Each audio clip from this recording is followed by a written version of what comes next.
When we scan the pages of our stories, we measure the value of ourselves, not through the presence of all of our moments, but along the darkness that has been able to make us forget the uniqueness of the rest of our lines.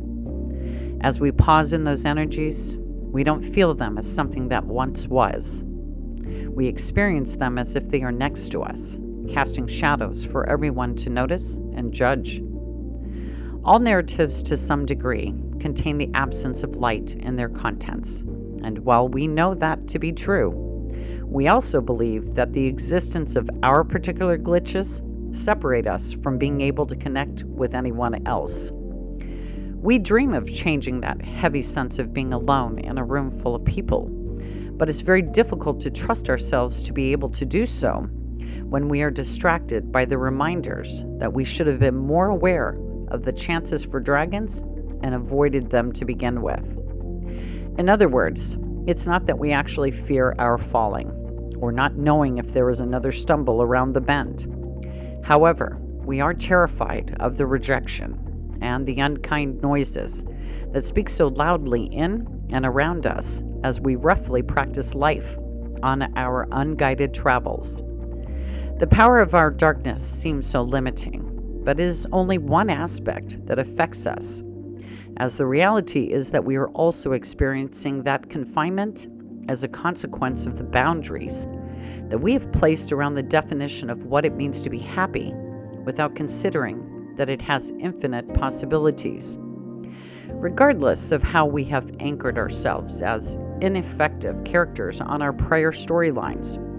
we can at any point transform ourselves into sometime warriors that understand that we don't always have the right lighting, because there are moments in which leaning into the attachment of our old visibility feels less risky for us. Accepting ourselves means taking responsibility for who we have been and how our fully expressed feels in those places were our valid responses at the time, but that today